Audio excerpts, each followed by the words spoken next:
시청자 여러분 안녕하십니까? VOA 모닝뉴스입니다. 북한이 신형 미사일 발사 시험을 거듭하고 있는 가운데 미국은 북한의 장거리 미사일을 요격하기 위한 방어 체계의 통합성을 강화해 나갈 것이라고 미사일 방어 당국자가 밝혔습니다. 미사일 전문가는 북한 신형 미사일의 유일한 공격 목표는 한국이라고 지적했는데요. 첫 소식 김동현 기자가 취재했습니다. 미국 미사일방어청의 존 바이어 탄도미사일 전장지휘 통제체계 C2BMC 프로그램 국장은 6일 의회 세미나에 참석해 한반도를 포함해 18개 표준 시간대의 상황을 C2BMC를 통해 24시간 감시하고 있다고 말했습니다. 바이어 국장은 특히 C2BMC 체계의 구체적인 한반도 환경 적용을 묻는 VOA 질문에 미국 본토 방어를 위한 주한미군의 사드와 패트리엇 체계의 상호 운용성과 통합에 주력하고 있다고 답했습니다. Peninsula there, integrating, the THAADs that's there, the Patriots that's there. We want to be able to provide, just like for. 바이어 국장은 그러면서 사드와 패트리엇 체계의 통합 운용 시험이 현재 진행 중이라며 지난달 1일 시작된 2020 회계연도 예산에서 큰 부분을 차지할 것이라고 말했습니다. 이런 가운데 미사일 전문가인 이언 윌리엄스 전략국제문제연구소 CSIS 미사일 방어 프로젝트 부국장은 최근 잇따른 북한의 미사일 시험 발사의 목표는 한국이라고 지적했습니다. 사거리를 고려할 때 일본 타격용이 아니고 중국 외에 사거리에 포함되는 나라는 한국뿐이며 전쟁 발발 시 미군 공군력을 무력화시키기 위해 한국 내 군사기지 등을 목표로 할 것이라는 분석입니다. They can also complicate the reinforcement of South Korea. A lot of U.S. forces, if there was a war on the peninsula, a lot of U.S. forces would be coming in by aircraft. 윌리엄스 부국장은 그러면서 북한의 이런 미사일에 대한 방어 체계에 한국은 의존할 수 있지만 모든 미사일을 추적하는 것은 물리적으로 불가능하다고 밝혔습니다.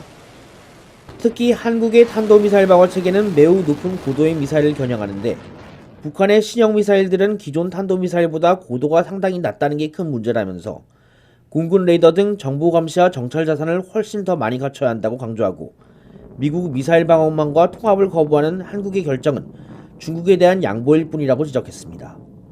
VOA 뉴스 김동윤입니다. 최근 탄도미사일 탐지 기능을 갖춘 미국 특수정찰기가 잇따라 한반도 주변에 전개되면서 북한의 추가 미사일 발사 가능성이 제기됐습니다. 이런 가운데 대북 제재가 이어져도 북한의 태도 변화가 없으며 잇따른 미사일 발사로 심각한 우려가 야기됐다는 보고서가 나왔습니다. 이조은 기자입니다. 해외 군용기 추적 사이트 에어크래프트 스폿은 지난 4일 미국 공군 특수정찰기 RC-135X가 동해 상공을 비행했다고 밝혔습니다. RC-135는 전 세계 3대밖에 없는 최첨단 특수정찰기로 원거리에서 탄도미사일의 궤적을 추적할 수 있는 것으로 알려져 있습니다.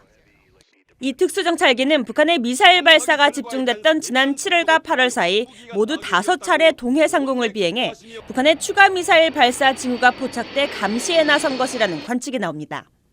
군사 전문가인 브루스 베넨 미 랜드 연구소 선임 연구원은 북한이 올해 안에 추가 미사일 발사를 감행할 가능성을 제기했습니다. Will they do things to nudge the U.S.? Sure, they could do some more short-range tests, or they might do another submarine launch.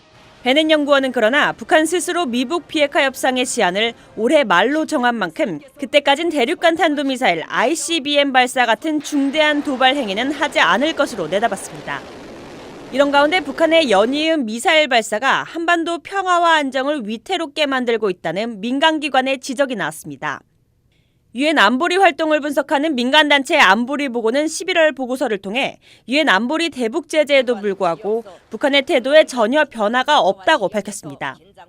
보고서는 지난 9월 안보리 전문가 패널 보고서가 북한이 불법 선적 활동 등을 통해 제재를 계속 회피하고 있고 탄도미사일 프로그램을 지속적으로 개발하고 있다고 밝혔다면서 최근 재개된 북한의 미사일 발사가 한반도 비핵화를 위한 외교적 노력을 위태롭게 만들고 있다고 지적했습니다. VOA 뉴스 이조은입니다. 로버트 에이브럼스 한미연합사령관이 미한동맹의 굳건함을 재확인하고 안보 위협에 대한 대비태세 유지를 강조했습니다. 에이브럼스 사령관은 7일 한국 서울 용산기지에서 열린 한미연합군 사령부 창설 41주년 기념식에서 미한 간 공유된 핵심 가치와 양국의 희생, 헌신이 현재의 강력한 미한 동맹을 만들었다며 미한 동맹은 그 어느 때보다 굳건하다고 말했습니다. 이어 연합사는 그 어떤 적대 세력들도 패배시킬 준비가 돼 있다며 안보 위협에 대한 경각심을 갖고 대비 태세를 굳건히 유지해야 한다고 강조했습니다.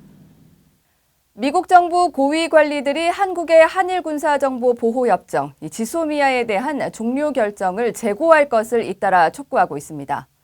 랜델 슈라이버 미국 국방부 인도태평양 안보 담당 차관보는 지소미아 폐기는 북한과 중국의 이익이 될 뿐이라는 입장을 거듭 강조했습니다. 조상진 기자입니다.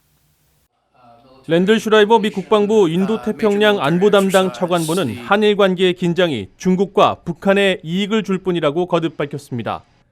슈라이버 차관보는 7일 일본 NHK와의 인터뷰에서 지소미아가 종료될 경우 안보 측면에서 북한, 중국에 대한 대응과 미한일 연대에 심각한 영향을 끼칠 것이라고 우려했습니다.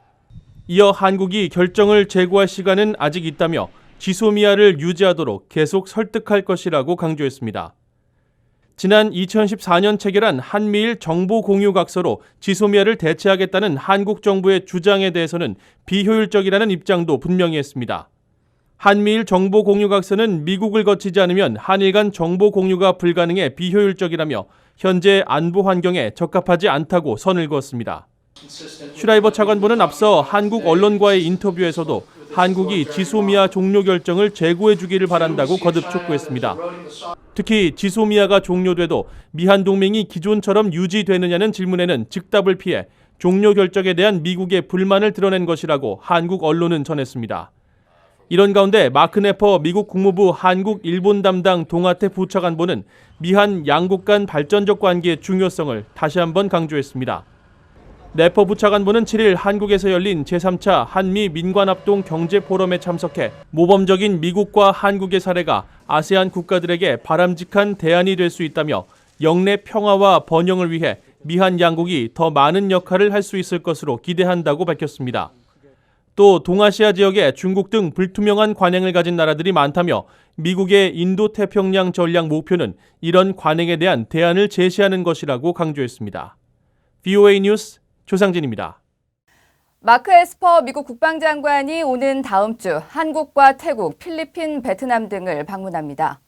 조너선 호프먼 미국 국방부 대변인은 7일 브리핑을 통해 에스퍼 장관은 미국이 우선시하는 인도태평양 지역을 방문하기 위해 오는 13일 출발한다고 밝혔습니다. 또 에스퍼 장관은 이번 순방 기간 동안 태국 방콕에서 열리는 동남아 국가연합 아세안 확대 국방장관 회의에 참석하는 한편 자유롭고 개방적인 인도태평양 비전을 공유하는 많은 영내 동맹과 파트너들을 만날 것이며 영내 국제 질서를 약화하는 중국의 시도에 대한 국방부의 우려를 반영하는 것이라고 말했습니다. 에스퍼 장관의 이번 방한은 한일 군사정보 보호협정 종료일이 오는 23일로 다가오는 가운데 이루어져 그의 역할이 주목됩니다. 북한과 연관된 것으로 추정되는 해킹 조직이 인도 우주연구소를 해킹 공격한 것으로 파악됐습니다. 인도의 사이버 보안 전문 업체 시큐리티 브리게이드는 최근 몇 달 동안 5개 이상의 인도 정부 기관이 북한 해커들의 공격을 받았으며 인도 우주연구소 역시 그중에 하나라고 파이낸셜 타임스가 7일 보도했습니다. 해킹은 직원들에게 악성 코드가 담긴 이메일을 전송해 이들이 메일을 확인하는 순간 행정 연결망을 통해 전파되도록 설계됐으며 인도 5개 정부기관 핵심 관계자 13명을 대상으로 이메일이 전송된 것으로 전해졌습니다. 인도 우주연구소는 지난 9월 두 번째 무인 달 탐사선 찬드라얀 2호를 쏘아 올리는 등 높은 수준의 기술을 보유한 곳으로 지난달 인도 은행과 인도 원자력 발전소 해킹에 이은 세 번째 북한 추정 해킹 피해 인도 정부기관으로 알려졌습니다. 한국 정부가 최근 동해상에서 한국군이 납포했던 북한 주민 2명을 7일 판문점을 통해 북한으로 추방했습니다. 한국통일부 이상민 대변인은 7일 브리핑에서 이들은 20대 남성으로 동해상에서 조업 중인 오징어잡이 배에서 16명의 동료 선원을 살해하고 도주한 것으로 합동조사 결과 파악됐다고 밝혔습니다. 또 이들이 살인 등 중대한 범죄를 저질러 보호 대상이 아니며 국제법상 난민으로 인정할 수 없다고 판단해 추방을 결정했다고 설명했습니다. 당초 이들은 한국 측에 귀순 의사를 밝혔지만 이 한국 정부는 받아들이지 않았으며 한국 정부가 북한 주민을 추방한 것은 이번이 처음입니다. 이상으로 VOA 모닝뉴스를 마칩니다. 시청해주신 여러분 고맙습니다.